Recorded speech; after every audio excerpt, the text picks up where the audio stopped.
오늘 말씀 마태복음 18장 12절에서 14절 말씀 우리 함께 읽도록 하겠습니다. 신약 30페이지쯤에 있습니다. 같이 봅니다. 너희 생각에는 어떠하냐? 만일 어떤 사람이 양 100마리가 있는데 그 중에 하나가 길을 잃었으면 그 99마리를 산에 두고 가서 길 잃은 양을 찾지 않겠느냐? 진실로 너희에게 이르노니 만일 찾으면 길을 잃지 아니한 99마리보다 이것을 더 기뻐하리라. 이와 같이 이 작은 자 중에 하나라도 잃는 것은 하늘에 계신 너희 아버지의 뜻이 아니니라. 아멘. 기도하겠습니다. 하나님 아버지, 한 사람 한 생명, 한 잃어버린 양 찾는 것이 하나님께서 정말로 귀하게 여기며 기뻐하는 일이라고 눈을 뜨고 읽자마자 우리에게 깨우쳐 주셨습니다. 정말 이 세대에 우리가 사는 동안 많은 사람이 주의 말씀을 떠나고 교회에서 등을 돌리는 이 시대, 주여 그들 중에 한 사람이라도 한 생명이라도 주님께 인도하기를 힘쓰는 주의 자녀들, 하나님의 교회, 이 작은 종이 되게 하여 주시옵소서. 말씀대로 오늘도 전하겠사오니 주님 말씀대로 역사하시고 말씀에 순종하는 하나님 백성 되게 하여 주시옵소서. 예수 그리스도의 이름으로 기도하옵나이다. 아멘. 예수님께서 우리에게 의견을 물어보십니다. 사람들이 인자를 누구라 하느냐 할 때 물어보셨습니다. 참 중요한 주제죠. 중요한 주제에 희한하게 예수님은 먼저 말씀을 해주시기보다는 물어보는 경우가 있습니다. 사실 엄밀히 말해서 우리가 중요한 것들을요 모른다기보다는 아는 것들이 많습니다. 모르지 않아요. 알아요. 아는데 생각하지 않고 살다 보면 어느새 내가 모르는 것인 양 착각하는 수가 있습니다. 이 말을 이해하시리라 생각합니다. 알고 있는데 생각을 안 하고 살아요. 그러면 내가 어느 땐가는 내가 그런 것도 알았던가? 모르는 것이냐? 어디서 들으면 내가 사실은 한 번만 생각해도 알 수 있었던 건데 몰랐던 것을 새로 듣는 것처럼 깜짝 놀란다거나 좀 이렇게 뭐랄까요? 낯설게 생각하거나 그런 경우가 있습니다. 우리 주님이 물어봅니다. 어떤 사람이 양 100마리가 있는데 어이구 가난한 사람은 아닙니다. 보니까 그 중에 하나가 길을 잃었으면 이런 사람은 수가 많으면 하나쯤이야 이거 찾으러 가는 동안에 그 고생하는 걸 생각하면 그냥 벌써 늑대가 잡아먹었겠지 이렇게 생각할 수 있는데 이 한 사람이 이 하나를 찾으러 간다고 그랬습니다. 근데요 어떻게 찾으러 가냐면 짐승이 물어간 게 아니라 분명히 이 주인이 아는 게 있어요. 길을 잃었대요. 길을 잃었다는 거예요. 그러니까 오다가 출발은 100마리 같이 했다는 뜻이죠. 수를 알고 있지 않습니까? 오다가 그리고 분명히 어떤 짐승의 공격도 없었어요. 그리고 주인이 인도하는 길로 그냥 왔어요. 근데 나중에 왔으니까 한 마리 없다는 말은 어떻게 된 거예요? 한 마리가 중간에 우리말로 하면 샜다는 얘기죠. 다른 길로. 잠시 풀을 더 뜯어먹으려고 했다거나 지가 눈에 보이는 좋은 뭔가 보함직한 광경이 있어서 양 주제에 감상을 하려고 그랬다든지 어쨌든 간에 이 양이 그대로 가면 될 거를 잠시 멈춰서 딴짓을 하는 동안에 가버렸다는 얘기입니다. 그래서 분명히 이 표현을 잘 보셔야 한다. 길을 잃은 겁니다. 아시겠죠? 길을 잃은 거를 확대하면 짐승한테 짐승이 물어갔다. 또 확대하면 의도적으로 벗어났다. 그럴 수 있지만 그렇게 보기보다는 잘 가던 길을 잠시 목자가 인도하는 대로 한 무리가 가는 대로 가지 않고 딴짓하고 있다가 자기 마음대로 저 길인가 하고 이렇게 생각하다가 가버렸다는 얘기입니다. 자, 이럴 경우에 주인이 딱 보니까 이거 길 잃었네. 자, 그러면 어떻게 될까요? 길 잃은 것까지 생각하면 이놈의 양새끼가 말이야. 정신을 얻다 두고 이렇게 말할 수 있지만 지금은 그럴 때가 아니고 뭐 할 때예요? 먼저 찾아야 할 때입니다. 우리도 중요한 게 뭔지 아십니다. 그죠? 찾으러 가는 겁니다. 그런데 99마리를 어디다 두고요? 산에 두고 가서 길 잃은 양을 찾지 않겠느냐. 와, 근데 이 말씀은 매우 저는 잘못된 번역이라고 봅니다. 왜냐하면 여러분 500년 전에 번역은 거꾸로 돼 있거든요. 뭐라고 됐냐면요. 99마리를 두고 산으로 가서 그 잃은 양을 찾지 않겠느냐 이렇게 돼 있어요. 500년 전에는. 여러분 어느 번역이 맞다고 생각하세요? 잘 봐보세요. 짐승을 잃었을 때 눈에 잘 안 띄는 데가 어딜까요? 평지일까요? 산일까요? 산이죠. 당연히 산입니다. 저는 어릴 때 염소를 뜯겨 봐가지고 압니다. 그리고 초원에서 말이죠. 한 대낮에, 특히 여름에 대낮에 저기 산골에서, 우리 섬도 꽤 크잖아요. 염소 우는 소리가 얼마나 크냐지 동네를 시끄럽게 해요. 그 큰 동네를. 네? 우리 동네 이름이 큰 동네입니다. 동네 이름이 순 우리말로 큰 동네고요. 한자표는 화산이라 그러는데, 그 나름대로 들도 있고 산도 있지 않습니까? 이쪽 산이든 저쪽 산이든 1년에 한 번씩, 두 번씩 그래요. 염소들이 산에서 다리가 묶여가지고 자빠져 있다거나, 아니면은 목이 매가지고 막 비탈기로 막 이렇게 목이 매는 경우, 지금은 막 하는데, 염소 키워본 분들은 알아요. 이 소리가요, 염소가 순환 같은데 죽기 일보 직전에는 소리를 얼마나 크게 지는지 몰라요. 그러면 할아버지들이 그 나무끈들 밑에 시원하게 바둑은 아니고 촌쌤 장기를 두는데, 장기 두거나 윷놀이 하거나 뭐 바람 쐬 있다가, 아이고 누구 집 염소가 저렇게 울고 있다냐, 저 주인이 누구냐고 막 물어봅니다. 서로. 누구 집 염소를 하면 그 사람한테 가서 말을 해줍니다. 아니면 급하면 자기들이 올라서 풀어줍니다. 저도 어릴 때 하도 시끄러워가지고 제가 그 풀어주러 올라간 적이 있었어요. 근데 가다가 보니까 이제 주인이 중간에 합류해가지고 알아서 하시라 그러져 있는데, 염소가 이게 매이면요 산에서 죽지 못하고 사는 정도로 엄청 막 울어댑니다. 자, 근데 문제는 뭐냐? 안 보여요. 산이 우거지니까 소리는 나는데 이게 어디부터인지 알 수가 있어야죠. 근데 주인은 말이죠, 대충 자기가 어딘만큼 했다가 염소를 풀었는지 알잖아요. 그죠? 소리가 울리서 그 금방 있을 것 같아도 우거진 산수에는 잘 안 보입니다. 그 옆에 바로 길이 있어도 잘 모릅니다. 그러니까 우리 번역이 거꾸로 된 게 맞아요. 봐보세요. 산에서 양들을 먹이다가 집으로 가자 이러고 간 거예요. 그럼 내려와야 되는데 이게 안 내려오고 산에서 지금 헤매고 있는 거 아닙니까? 이러니까 위험하죠. 이러니까 들짐승한테 잡혀먹힐 가능성이 있고, 한번 잃어버리면 찾을 수 있겠어요? 지 힘으로 못 찾아옵니다.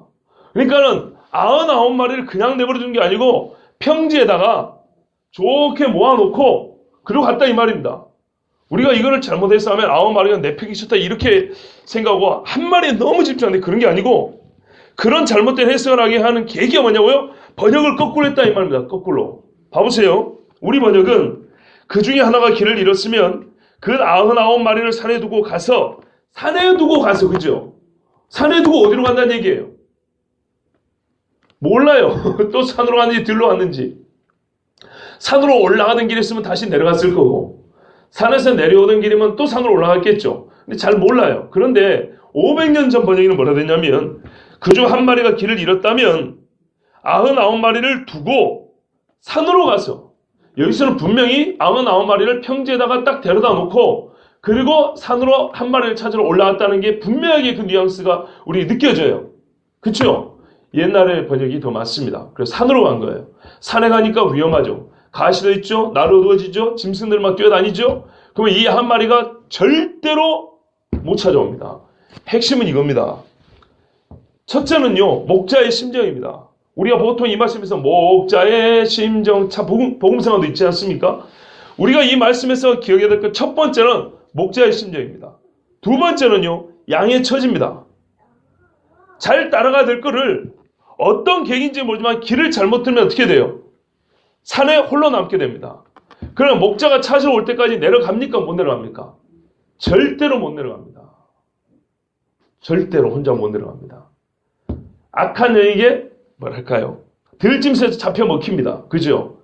자, 그런데 이런 비유 하나를 가지고 우리 인간의 모든 경우에 적용을 하면 안 됩니다. 왜 그런지 아세요? 우리 인간이, 주인을 떠난 우리 인간, 하나님을 떠난 인간을 표현할 때 성경에는 여러 가지 묘사되어 있습니다. 오늘은 양이죠. 그죠? 양은 어떻게 되어 있어요? 길을 잃은 거예요. 근데 또 다른 이야기 하나 해볼까요? 여러분, 탕자의 이야기 한번 보세요. 누가 보면 이 비유 다음에 탕자의 비유가 나와 있지 않습니까? 탕자는 어떻게 해요? 아들입니다. 이 아들은 길을 잃은 겁니까? 아니면 의도적으로 아버지를 발로 걷어차듯이 불교하게 아버지를 부정하고 나간 겁니까? 지가 나간 거죠. 약간의 차이가 있습니다. 돌아올 때 어떻게 돌아옵니까? 여기 양은 지 혼자 올 힘이 있습니까? 없습니까? 없지요.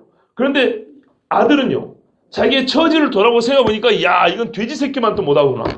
내가 아버지에게 있을 때가 좋구나고 깨닫고 돌아오죠. 예, 사람에 있어서는 근데 이 양도 진짜 이 비유도 말 그대로 끝에 보면 말지만 사람에 관한 이야기예요. 그렇죠? 그러면 이런 게 있습니다. 어떤 사람은 길을 잃어가지고요, 아무리 혼자 발버둥을 쳐도 못 오는 사람이 있어요. 이단에 빠진 사람들 봐보세요. 또 본인 딸에 큰 상처받았다고 생각해서 봐보세요. 옵니까 못 옵니까? 못 옵니다. 절대 못 옵니다. 목자가 직접 가서 누가요? 같은 양이요? 아니요, 목자예요. 그러니까 말하자면 여러분이나 제가 아니에요. 그죠? 물론 우리가 그런다고 뒷짐지고 있다는 게 아니고 근본적으로는 목자가 가서 찾아오는 거예요. 그죠? 이래가지고 아무것도 못하는 자기 힘으로는 절대 그 산을 벗어날 수 없는 양을 성령께서 가서 그 마음을 휘어잡아서 끌고 내려옵니다. 이런 경우 있죠? 성경의 한 사건에서 한 비유에서 모든 걸 다 말해주진 않아요. 그죠? 이걸 종합적으로 보면 됩니다. 탕자의 비유 같은 경우는 또 어떻습니까? 사람은 하나님께서 하나님의 형상을 주셨기 때문에 사리 분별할 수 있는 깨달음이 있어요. 그렇지 않습니까? 사리 분별할 수 있는 깨달음이 있으면은 자기의 일생에 삶을 이렇게 돌이켜보면 아, 내가 지금 사는 길을 가고 있구나, 죽는 길을 가고 있구나, 그 정도 분별력을 아직은 유지하고 있을 때가 있어요. 그렇지 않습니까? 아직은 유지할 때. 그때는요, 본인이 또 알아서 돌아오는 경우가 있습니다. 물론 근본적으로는 성령이 가서 역사하시는 건 맞는데 사람에 따라 어떤 경우는 끌어당기고 매로 때리고 난리를 쳐야 겨우 돌아오는 사람이 있는가 하면 어떤 경우는 저 인간이 안 올 줄 안돼요. 웬일로 교회에 앉아있대. 이래가지고 와가지고 아주 그냥 새 사람 된 경우도 있어요. 가지각색이란 말입니다. 그러니까 비유 하나를 모든 인간사에 100%다 적용하면 안 되고 이것들을 종합해서 볼 때 어떤 사람은 길 잃은 양과 같고 어떤 경우는 아버지를 죽었다고 하고 성경의 교리를 부정하고 그리 나간 인간도 있고 그러다가 아예 못 온 인간도 있고 에서처럼 말이죠. 장자의 권리를 획득하지 다시 얻지 못하고 회개할 때 얻지 못한 인간이 있고 어떤 자는 탕자처럼 돌아와서 아들의 권위를 다시 지위를 회복한 사람도 있고 그렇죠? 여러 가지 경우가 있습니다. 그런데 성경에 말하는 그럼 궁극적인 건 뭐예요? 에서와 같으란 얘기예요? 아니면은 탕자 같으란 얘기입니까? 탕자 같으란 얘기죠.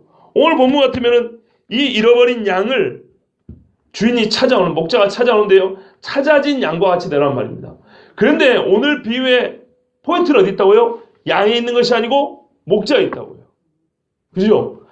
탕자의 비유에서는 아버지에게도 포인트가 있고 아들에게도 있어요. 두 아들에게 다 있어요. 그래서 주제들이 약간씩 균등하게 이렇게 나눠져 있는 셈이에요. 근데 오늘 비유의 진짜 주제는 어디에 무게중심이냐면 목자에게 있어요. 양은 사실상 잘못한 게밖에 없지 우리에게 교훈이 될 만한 게 별로 없어요. 그죠? 자, 목자가 이제 잃은 양을 찾으러 갑니다. 찾지 않겠느냐? 너희 생각에는 어떠하냐? 그럼 우리 생각이 어떻습니까? 당연하죠. 당연한 이야기입니다. 그래서 예수님이 굳이 대답을 들을 필요가 없어요. 누구라도 이스라엘 사람들은 양을 치는 사람이니까 양 잃은 것을 찾는 목자의 심정, 그리고 찾고 나서 그 기뻐하는 심정이야 설명이 필요 없다 이 말이죠. 다 한다는 거예요. 여러분 자식을 키우다가 잊어버렸다고 하면서요. 잊어버렸다니 잃어버렸다. 애가 어디가 없어진 거예요. 부모의 심정을 한번 생각을 해보세요. 정말 기가 막힐 일이죠. 그죠? 이 귀가 아니고 흐르던 기가 막혀갖고 확 죽어버린다고요. 그런 심정입니다. 지난주에도 말씀드렸습니다. 자식을 키우면서 아버지 하나님의 심정을 모르겠다. 100% 알 수 없습니다. 우리가 알아야 될 거는 하나님의 속성, 하나님의 마음을 완전하게 아는 것이 아니고 우리가 알아야 될 만큼 충분한 만큼, 필요한 만큼 아는 것입니다. 충분히 알 수 있습니다. 여러분 그런 마음을 가지고 우리가 자녀들을 위해서 기도하시고 또 믿음의 성도들을 위해서 서로 기도할 필요가 있습니다. 아주 사사로운 이야기지만 2주 안에 회개한 게 하나 있어요. 여러분 뭐 실명을 안 돼도 다 아실 겁니다. 오늘은 소수가 오셨으니까. 우리 교회 상당히 이 예민한 분이 계세요. 인사해도 안 받고 눈 감아버리고 좀 표현이 그렇지만 혼자만 세상의 모든 고통을 다 겪는 것처럼 그렇게 생각하는 분이 계세요.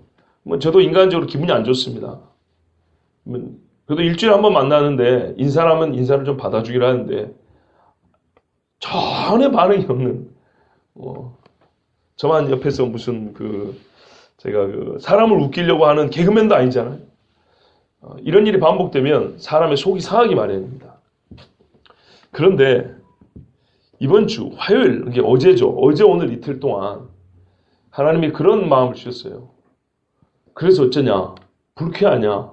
불쾌합니다. 그래서 얼굴 보고 싶지도 별로 보고 싶지 않습니다. 제가 맨날 좋은 이야기만 위로하고 따뜻거려주고 어떤 사람들처럼 큰 소리 야단 한번 제대로 친 적도 없는데 저를 아주 그냥 못마땅하게 생각하는 상당히 기분이 나쁩니다. 그런데 우리 주님이 하신 말씀이 70번씩 용서하라 그랬지 않았습니까? 그 정도로 크게 죄 지은 것도 아니에요. 그런데 70번씩 원수라 할지라도 사랑하고 70번씩 용서하라는데 네 자식아 목사가 돼갖고 그래 그게 얼마나 기분 나쁘다고 너 그 사람 위해서 기도했냐? 뜨끔했어요. 그래 나 기분 나빴는데 그래 기분 나빠서 기도도 안 했지. 마스크도 쓰고 왔더만 옆에서 딱 어깨 짚고 손 한번 기도해주지 그건 못 해주고 나한테 기분 나쁘겠다고 그거 가지고 씩씩거리고 있는데 아이고 이놈의 자식아 목사가 그래갖고 멀었다. 그 감동을 어제 딱 주는 거예요. 그저께인가 보다. 그리고 어제 새벽부터 기도를 합니다. 하루에 한 번씩 잊지 않고 잊어먹을까봐 먼저. 참 하나님 주신 감동 귀하죠. 자꾸 생각하면요 더 소원한 일 꼬리에 꼬리를 물고 나타납니다. 그런데 그렇지 않냐고 하나님이 근본적으로 그니까 목사가 그거 갖고 이제 기분 나빠서 기도도 안 해. 좀 마음에 든 사람은 아프다 하면 좀 기도 해주고 잠깐 그러고 말이지. 그 조금 불편한 사람은 그러든지 말든지 속으로 내가 그동안 해준 게 얼만데 나한테 말이지 그렇게 쌀쌀하게 할 수 이런 생각 제가 이렇게까지 지나치게 생각을 안 해요. 그래도 불구하고 마음속에 사랑과 인내와 그 영혼을 위해서 기도해 주겠다는 마음보다는 그 반대쪽이 큰 게 사실이란 말이에요. 우리 주님이 확 찔러줬어요. 그저께. 그래가지고 잘못했습니다. 그랬어요. 잘못했습니다. 그리고 기도하겠습니다. 그리고 이제 기도하고 딴 때도 기도 안 한 건 아닌데 유독 그 마음이 좀 불편한 마음이 커질 때 있죠. 근데 하나님이 확 찌는 거예요. 그렇지 않아도 컨덕션도 안 좋더만 그거 좀 기도 좀 해주지. 그것도 안 해주고 속으로 그냥 아이고. 그래서 이번에 다시 예전에는 그렇게 기분이 나쁘지 않았어요. 근데 요즘엔 기분이 좀 나빴는데 기분이 나쁨에도 불구하고 기도해야 한다. 그러니까 그 정도는 해야 목사를 할 수 있지. 대단한 거 시킨 것도 아니고 조금 기도 한 번 하는 것도 못 해갖고 빌빌거려가지고 하나님이 저한테 책망하는 그런 목소리. 그래서 제가 다음에 만나게 되면 기도 한 번 하려고요. 여러분 오늘 말씀이 그런 거예요. 어떤 사람은요 너무 약해요. 그래서 어떤 사람은 너무 약한 나머지 구원을 못 받는 수도 있어요. 그런데 그렇지 않은 경우도 있어요. 하나님은 어떤 마음이냐면 이런 양을 찾으려고 하는 그런 목자의 마음을 갖고 계세요. 목자의 마음을 갖고 계신 것이 아니라 하나님의 마음을 목자가 비슷하게 우리에게 경험하게 하고 보여주는 거예요. 목자가 저 정도면 하나님은 저와 비교할 수 없이 큰 마음이시겠구나. 세상에 양 한 마리 잃어버려도 그거 찾으러서 산으로 막 올라가는데 그렇죠? 하나님이 이런 마음이구나. 그러면서 말씀을 보니까 하나님이 왜 찔러줬는지 알겠어요. 이것을 찾으면 길을 잃지 아니한 99마리보다 이것을 더 기뻐하리라. 그 양을 기뻐한대요. 뭐해서요? 찾았기 때문에. 이게 기쁨의 진실입니다. 하나님이 제일 기뻐하는 건 뭐냐면 한 영혼이 돌아오는 겁니다. 물론 돌아와 있는 영혼들이 더 거룩해지고 더 믿음의 열매를 맺고 더 하나님의 나라에서 복음을 증가하고 위대하죠. 그런데요. 그거는 구원받은 후에 행한 일이라면 이거는 구원받지 못한 자가 구원을 받게 되는 겁니다. 그죠? 대격변이 일어나는 거죠. 이게 제일 큰 거 아니겠습니까? 그래서 우리 주님이 이거를 제일 기뻐하는데 그런데 우리가 이제 여기서 조금 오해하는 경우 제가 그동안에도 여러 차례 주의를 드렸는데 이제 전도축제 같은 거 해가지고 교회에 이제 등록한다고 100명이 서명을 하고 합니다. 그 다음 주에 몇 명인지 아세요? 보통 30명이 안 옵니다. 한 달 이내에 한 명 낳고 다 나가버립니다. 근데 우리 이제 전조축제하고 첫 주에 100명이 오잖아요. 그러면 이게 성과라고 해가지고 이제 막 서로 간에 성과 보고 막 자랑스럽게 막 합니다. 우리 주님이 이런 걸 기뻐한 게 아니에요. 여러분, 이 양이 100마리의 무리 속에 들어왔죠. 완전히 들어온 겁니다. 들락날락 하는 거 아니에요. 풀 뜯어 먹으러 뭐 먹을 거 준다니까 왔다 갔다 하는 그런 양이 아니에요. 이해되시죠? 이런 거 기뻐해요. 이거를 다르게 표현하면 회개하면 기뻐해요. 똑같은 비유를 말하니까 누가복음 15장에 예수께서 그들에게 이 비유로 이르시되 너희 중에 어떤 사람이 양 100마리가 있는데 그 중에 하나를 잃으면 99마리를 들에 두고 여기 보니까 들에 두고 맞네. 그죠? 누가복음이 다른데 근데 왜 마태복음이 이렇게 된 거예요? 이게 번역이 잘못됐다니까요. 이 마음새끼를 살짝 바꿔한다고요. 이 번역의 문제에 대해서 제대로 한번 말씀드릴 기회가 있었으면 좋겠는데, 자, 들에 두고 그 이런 것을 찾아내기까지 찾아다니지 않겠느냐. 어디로요? 산으로 가서. 또 찾아낸즉 즐거워 너무 좋았고 어깨에 메고 집에 와서 그 벗과 이웃을 불러 모으고 말하되 나와 함께 즐기자. 아이고, 양 한 마리 값보다 더 들겠네. 나의 잃은 양을 찾는, 이거는 물질의 문제가 아니라는 거죠. 그죠? 여러분, 사람이 돈으로 계산할 수 없잖아요. 인격이에요. 나와 지금 눈을 맞추는 그 살아있는 눈동자라고요. 이게 빼가지고 실험실에 박아놓은 눈동자가 아니고 살아있는 사람의 눈동자라고요. 그 영혼이 느껴지지 않으세요? 짐승이라 할지라도 그 살아있는 눈동자란 말이에요. 찾아내었노라. 나의 이런 양을 찾아내었노라 하리라. 내가 너에게 이르노니. 이제 해석이에요. 우리 주님의 이 사건의 해석이에요. 이게 내가 왜 비유했냐. 이와 같이 이 비유의 내막은 뭐냐면 죄인 한 사람이 회개하면 잃은 양이 죄인이고 찾아온 게 회개군요. 그렇죠? 누가 가요? 성매에 가서 녹화할 때 뭐 하라고요? 회개하라고요. 아무것도 안 하는 게 아니에요. 그래서 이제 탕자 비유가 들어가는 거예요. 그렇죠? 탕자는 회개했죠. 누가 보면 세 비유가 결국 똑같아요. 잃은 양 한 마리, 드라크마, 그 다음에 탕자도 결국에는 뭐예요? 이와 같이 죄인 한 사람이 회개하면 죄인 한 사람의 예임이 계속 반복된다고요. 그죠? 그러나 그 죄인 한 사람이 회개는 똑같은데 그런 양상은 어떤 경우는 본인이 막 깨달아서 오는 것 같기도 하고 어떤 경우는 막 기를 쓰고 찾아갖고 겨우겨우 막 끌어낸 것 같기도 하고 그렇죠? 여러 가지 경우가 있어요. 케이스는 조금씩 다르다 이 말이에요.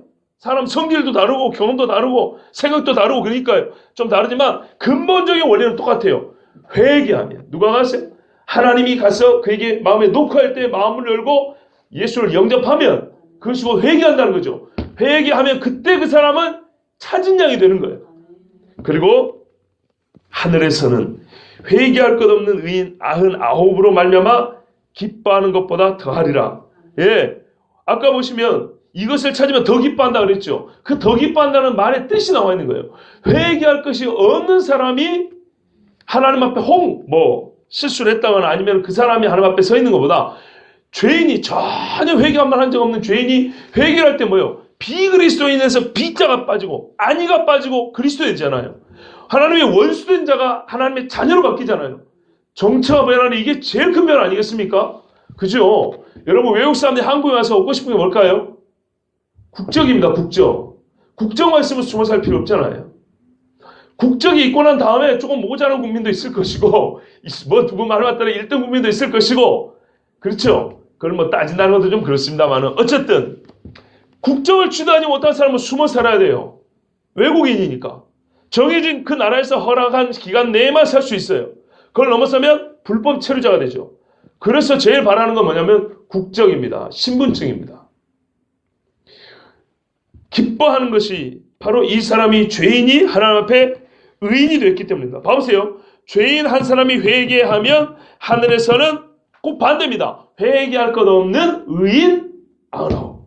이 사람은 어떻게 된 거예요? 회개하니까 회개할 것 없는 의인에 들어가겠죠. 우리 주님이 죄를 완전하게 깨끗하게 씻어준다는 말씀입니다. 우리 주님이 기뻐하는 건 뭐냐면요. 우리의 죄 씻어주는 걸 기뻐하세요. 생각해 보세요.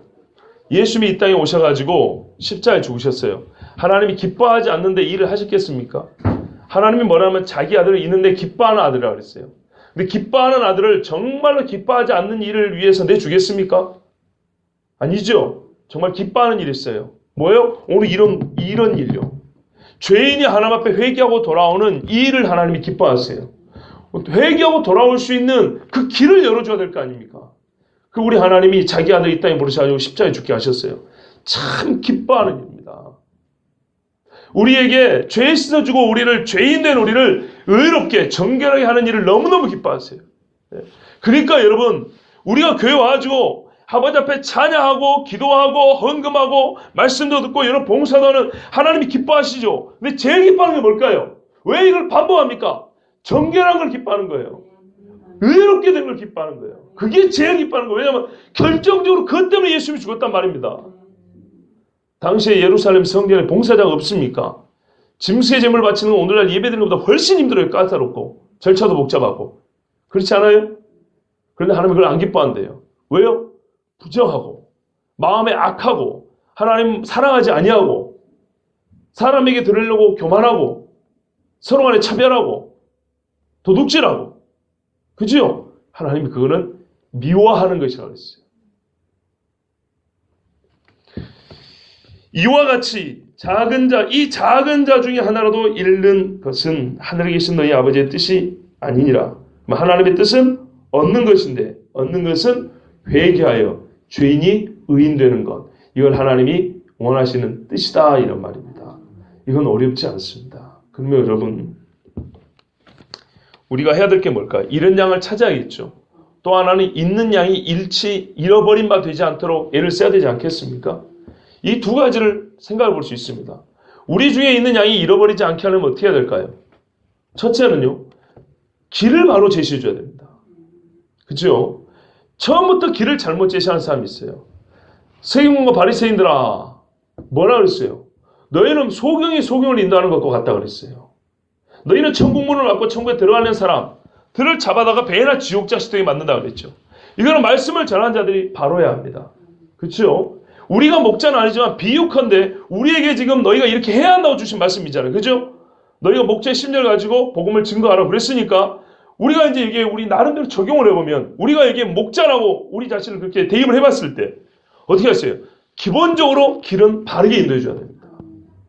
여러분이 누구에게 복음을 전할 때는 절대 그 사람이 좋아할 만한 것만 얘기해 주면 안 되고 성경에서 모든 이야기를 할 시간이 없으면 매우 중요한 것 천국과 지옥을 분명히 얘기해 줘야 됩니다.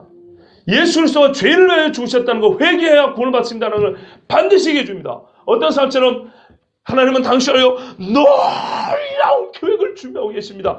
그러니까 그 놀라운 계획이 뭔데요? 인생이 새로워지는 겁니다. 그러니까 그 인생이 새로워지는 게 뭔데요? 당신의 마음에 평안이 많아요. 어떻게 해야 평안이 많은데요? 교회 와보세요. 음악 좋고 조명 좋고 이런 소리 하지 마시고요.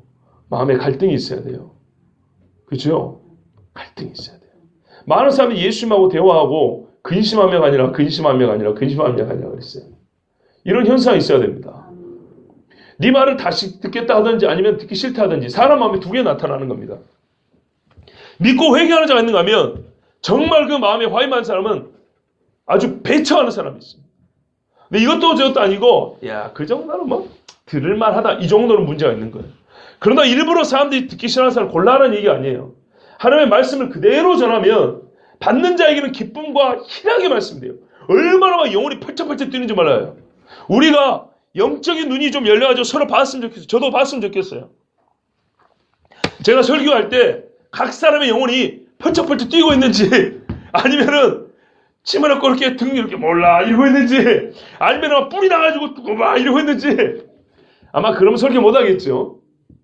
때로는 보지 않고 믿는 자가 복이다 그랬죠. 훨씬 낫다고 봅니다. 그런데 우리가 살면서 하나님께서 우리 영혼이 좀 이렇게 뛰는 걸 보여줬으면 좋겠어요.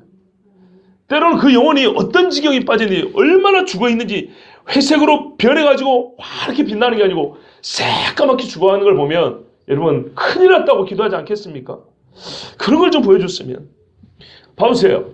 엘리사가 겁내고 있을 때 뭐라 그래요? 천사가 불말과 불면 확 들어있다 그러죠. 하나님은 진짜로요 우리를 보호해 주십니다. 언젠가 천사에 대해서 설교할 겁니다. 제가 마귀 새끼에 대해서는 얘들은 좋게 말할 필요가 없어요. 이 마귀 새끼들에 대해서는 설교를 작년인가 한번 한 기억이 있는데요. 물론 다른 말씀에도 조금씩 나오지만 천사에 대해서도 주제를 한번 정해가지고 설교를 하고 싶어요. 천사는 우스운 존재들이 아니에요.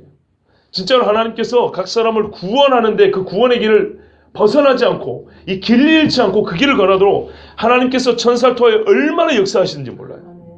예, 발람 같은 거짓 선지자도 한번 경고를 주잖아요. 천사를 보내가지고 소돔과 고모라에서 롯을 구해내죠. 하나님이 누굴 통해서? 천사를 통해서 한 거예요. 그래서 저는 진짜로 운전하면서 그걸 많이 느낍니다. 이거는 간발의 차이. 여러분, 교통사고는요 1초도 아니에요. 0.1초 차이에 판가름이 나는 문제가 꽤 많아요. 살다 보면.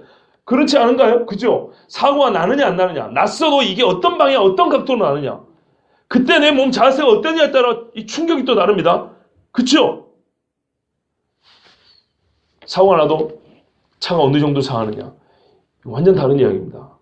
근데 지금까지 운전하면서 그거 참 많이 느낍니다. 야, 하나님이 천사를 통해 지켜주는구나. 제 개인적인 경험인데, 제가 대학교 다니면서 이제 시골에 갔다가 나오지 않습니까? 근데 폭풍주의 내리면 여객선이 안 떠요.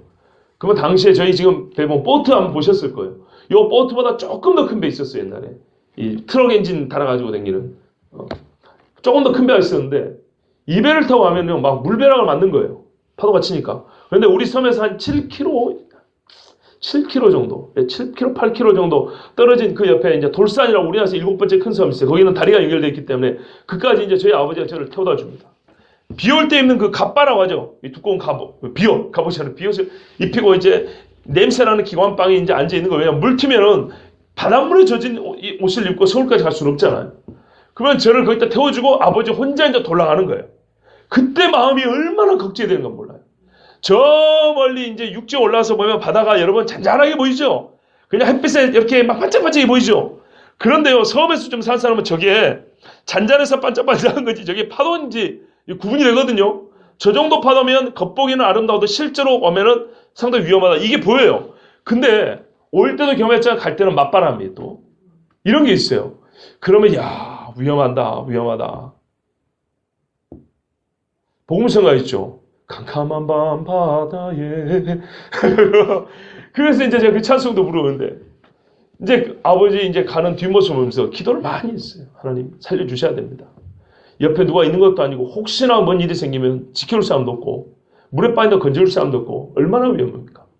그런데 제 눈에 직접 보이는 건 아닌데요, 그 뒤에 큰 천사 있죠?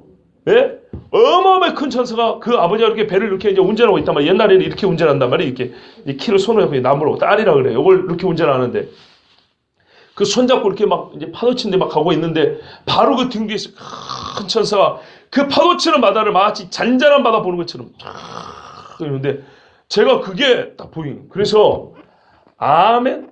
그리고 걱정 안 하고 갔어요. 여러분, 하나님께서요 천사를 통해 우리를 지켜주십니다. 그런다고 우리가 천사를 명령한다거나 막 천사를 숭배한다거나 이거는 잘못된 것입니다. 그게 아니고 하나님께서 부리는 영, 하나님이 부리는 그 영을 통해서 뭐 하려고요? 하나님이 하시는 일을 하게 하려고. 그죠? 하나님이 하시는 일이 뭔데요? 우리가 하나님의 나라로 오는데 악한 마귀가 틈타지 못하도록. 우리가 말 대적기도 같은 거 하잖아요. 예수 있으면 떠나 그러잖아요. 그러면 우리가 못 보지만 보이지 않는 세상에 무슨 일이 벌어질까요? 천사가 와가지고 이 마귀 새끼들을 몰아내는 겁니다. 예? 이런 일이 있습니다. 실제로 그 영혼들이 갑자기 침울해지고 몸이 막 갑자기 아프고 올 때 조심해야 됩니다. 사실 제가 오늘 올라오기 전에 컨디션이 너무 안 좋았고 저희 집사람이 막 주물러 줬습니다. 머리도 주물러 주고 팔다리도 막 주물러 주고 그런 거 있죠. 그 갑자기 몸에 막 찬바람 든 것처럼. 그죠? 이래가지고 한 2시간 정도 아주 컨디션이 안 좋았어요. 근데 제가 뭐라 그랬을까요? 마귀 새끼가 오늘 좀 이따 제가 로마 카톨릭 얘기할 거거든요. 이놈의 새끼가 오늘 나를 엄청 싫은가 보다. 이 이야기하는 게 무지하게 싫은가 보다. 저는 대번에 여러분한테만 혹시 제가 그런 거 아닙니다. 제 자신한테 그럽니다. 요거 귀신 들었다. 그래서 제가 몇 번 예수 그리스도면이 떠나는 더러운 귀신아 이러고 집사람 뭐 좀 주물러 달라 했어요. 이러고 올라와서 솔직히 찬송도 박수치면 부를 수 있고 상당히 몸이 막 그런 거 있죠. 으쌰으쌰 막 이런 거 있죠. 근데 지금 아무렇지도 않습니다. 혹시 제가 여러분들 중에 누구에겐가 몸이 좀 안 좋다 할 때 이건 귀신의 역사입니다. 말하더라도 불쾌하게 생각하지 마세요. 저는 제 자신한테 그럽니다. 보이지 않는 영적 생계가 있습니다. 길 잃은 이유가 그 사람의 성격 때문, 어떤 뭐 그 사람의 지식 때문, 경험 때문. 여러분 우리가 똑바로 보자고요. 악한 영의 싸움입니다. 영적 전에서 진 겁니다. 그럼 악한 영이 끌고 가요. 하나님께서는 성령이 함께한 하나님의 사람들 또는 보이지 않는 천사를 통하든지 성령이 직접 역사하든지 믿음의 사람들을 보내든지 해가지고 어떻게 해요? 데리고 오려고 합니다. 이게 하나님의 뜻이에요. 그렇기 때문에 우리가 먼저 여기 있는 사람을 잃지 않도록 어떻게 해야 되겠습니까? 먼저는 바른 길을 보여줘야 되겠죠. 바르게 전해야 됩니다. 그리고 떠난 사람들에게는 그들에서 복음을 전하고 다시 돌아오게 하고 잘못한 거 있으면 사과하고, 그죠? 그 사람이 잘못한 거 있으면 당신은 뭐가 잘못인 걸 얘기하고 오라 그래야 돼요. 잘못하면요, 자기 잘못한 거 모르고 내가 예를 들면 이런 거죠. A라는 사람이 잘못했어요. B라는 사람이 잘못한 거 아니에요.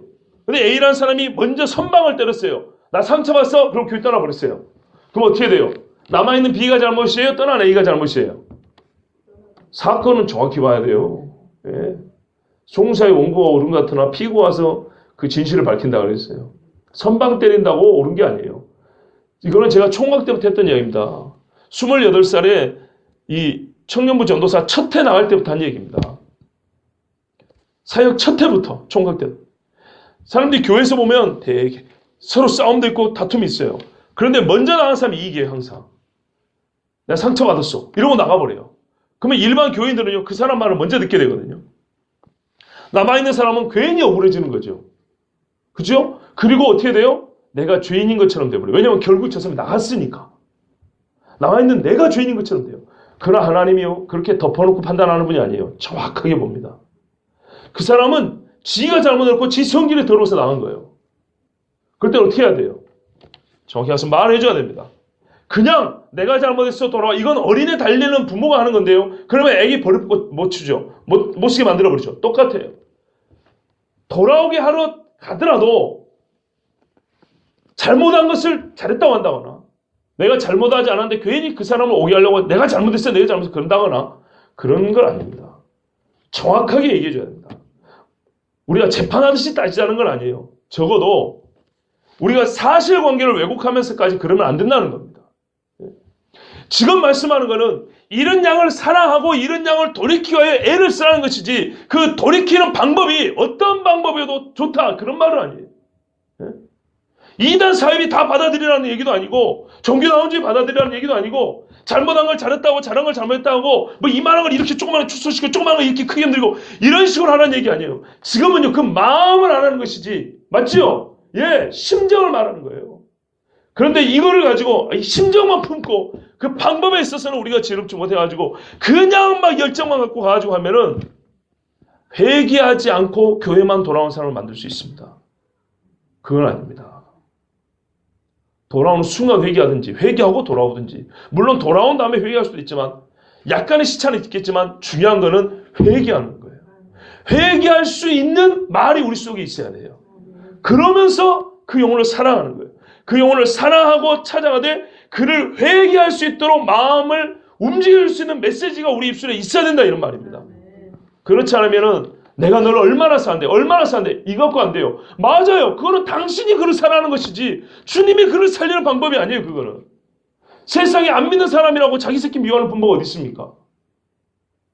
그렇죠.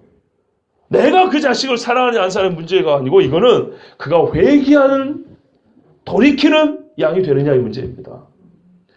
그렇기 때문에 우리가 먼저 잃은 양을 잃지 않는다는 것은 첫 번째가 뭘까요? 죄 짓지 않게 하는 겁니다. 그냥 뭐 상처받아서 교회 있다 이런 문제가 아니고 지금 회개가 이슈이기 때문에 있었던 양을 잃는다는 것은 죄 짓게 하는 것이 실족하게 하는 겁니다. 우리 앞에 배웠죠? 실족하는 게 뭔지. 예. 우리가 최고로 힘써야 되는 건 뭐냐면 교리적으로나 삶으로나 옆에 있는 형제 자매가 죄를 지을 빌미가 나로부터 시작되면 안 된다는 거예요. 그러면 그를 잃게 되는 거예요. 그리고 또 죄를 짓고 떠난 사람이 있으면 그를 돌아오야 했다는요. 목자처럼 살아가는 마음으로 가서 그를 회개에 이르도록 그런 심정으로 찾는 것입니다. 이게 오늘 말씀이 가르쳐주는 것입니다. 그러니까 여러분 세상에 여러분이나 저나 얼마나 많이 봤습니까? 이런 양 찾기 전도축제 해가지고 전도축제만 하면 꼭 이름을 붙여요. 이런 양, 이런 양, 이런 양, 이런 양. 그 이런 양이 뭡니까 도대체? 이런 양을 어떻게 찾겠다는 거예요? 정말 한심합니다. 예? 제가 앞전 교회 있을 때 담임 목사님하고 싸운 게 그거였다고 말씀드렸죠. 이 목사님은 예배 기획, 방송 기획안처럼 예배 기획을 일산의 모 큰 교회에서 4년 동안 하신 분이에요. 일산의 큰 교회 대충 몇 개 있죠? 예, 그 중에 나 그런 말 안 했어요. 전도사님 항상 저보다 앞서 나가요. 지난주에 놀더만 나 그런 말 안 했어요. 모 교회라 그랬지 제가. 그런데 이분이 와서 저한테 그랬어요. 이제 그런 준비를 하고 또 제가 설교하는데 저 설교 때문에 이분이 상당히 괴로워했어요. 그래서 몇 번을 불러서 왜 본인이 설교학 전공이거든요.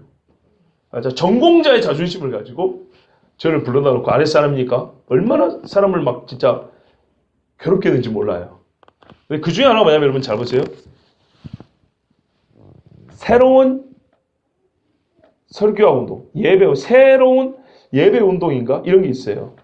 이게 시작된 지 서구에서 시작된 지 한 40년 된 거예요.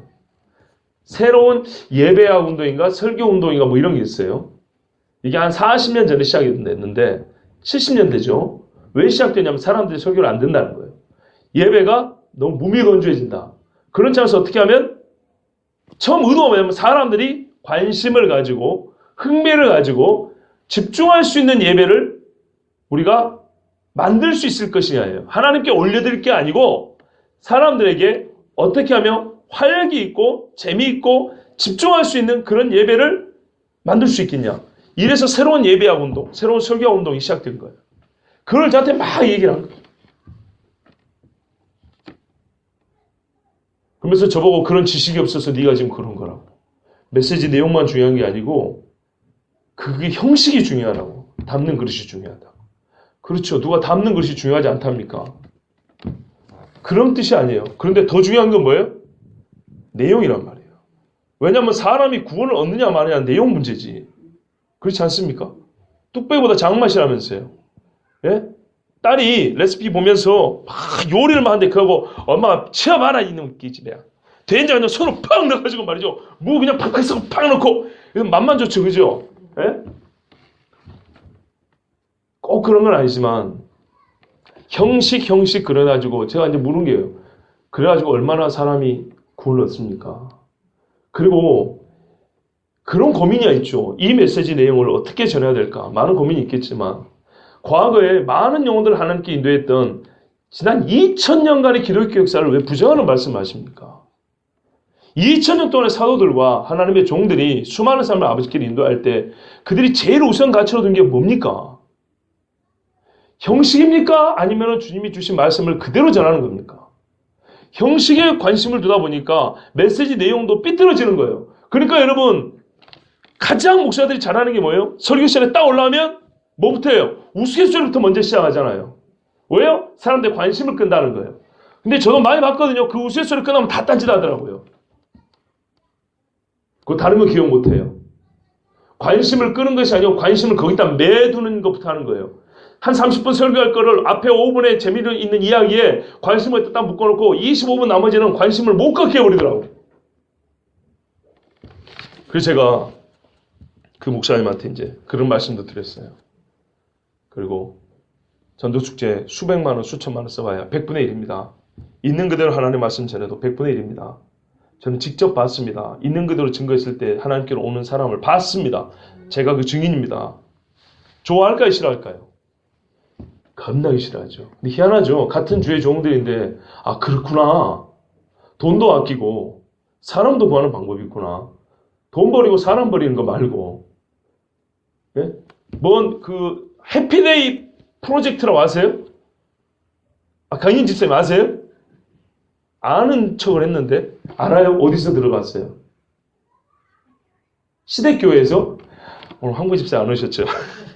해피데이 아동복 광고도 아니고 제가 그래서 그 목사님 따라가지고 저하고 옆에 다른 부목사님하고 둘이 재작년 3월에 안양 어느 기도원 옆에 교회가 있더라고요. 그게 우리나라 해피데이 본부예요. 그 교회에서 시작을 했어요. 거기 가가지고 매주마다 선물이 달라지고 얼마짜리 선물 목사가 설교 한 번 하고 물건 장사하고 설교 한 번 하고 물건 장사 완전 딴 사람이에요. 그리고 밥 먹고 쉬는 시간마다 영상을 틀었는데 온갖 세상의 마음을 잔잔하고 감동을 주는 영상은 다 모아놨어요. 그게 뭐 신비주의 영상이든 일반 다큐멘터리 영상이든 기독교 영상이든 뉴에이지 영상이든 보니까 그런 구분을 못 해놨더라고요. 아무나 뒤죽박죽 그냥 사람들 마음에 평안만 주는 무슨 감동적인 이야기만 담기는 거 다 모아놨어요. 그거를 짜집기하고 싹 CD로 몇 개 묶어놨어요. 이런 거 보여줘야 한다고 교회에서. 첫 주차에는 무슨 설교라고 이 영상을 보여주고, 둘째 주차는 이거, 그리고 첫 주차에는 1,000원짜리 선물이 나오고, 세 주차 되면 그래도 한 10,000원짜리 선물이 나는데, 이 선물 중에 좋은 게 뭐냐면 이 젓가락, 이 포크, 길 따라놓고 앞에 이렇게 산발 달려있는 거, 멀리 있는 거 이렇게 찍어 먹기 좋은 거, 우리 집에 있는 거 보셨죠? 그런 거예요.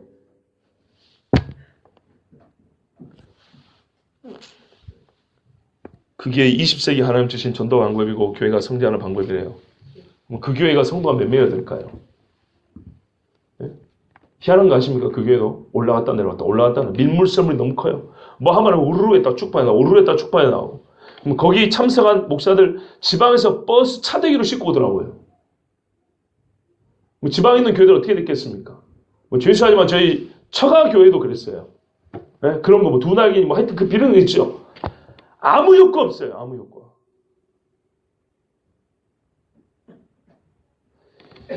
아무 효과 없는데 그동안에 잃어버린 시간, 쓸데없는 데다 신경 쓴 거, 교회 재정 낭비한 거, 그 누가 책임질 겁니까? 남들이 다 하니까 한번 해보고 아니면 말고 뭐 그런 거예요? 배 찢는 수술하는데 한번 해갖고 되면 말고 안 되면 말고 그러게 찢습니까? 교회 상처를 내는 짓을 하고 있어요. 진짜로. 그리고 교회 처음 온 사람은 어떻게 해요? 재밌는 거 보고 가죠. 여러분 제발 이런 말씀 보시면 하나님 뜻이 무엇인지 좀 분별하세요.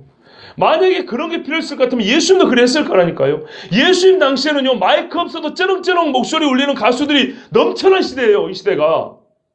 예수님 나사렛 동네 위에 세포리스하고 원형 경제했고 거기서 옛날에 뭐 드라마도 하고 공연도 하고 가수들 뭐 이 연기도 하고 뭐 이렇게 그 마차 경주 있죠. 검투성이 여리고도 그랬고 예수님 동네 그 나사렛에도 그런 거 있었고 많았어요. 유대 땅에도 그런 것이.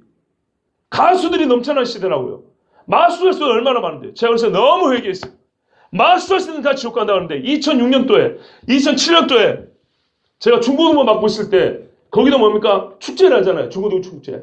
제가 중고등학생 때 했던 것보다 더 못하게 했어요. 오히려. 전도사가. 어떻게 했냐면 그때 제가 설교를 안 했어요. 성경 말씀만 읽고 내려가 버렸어요.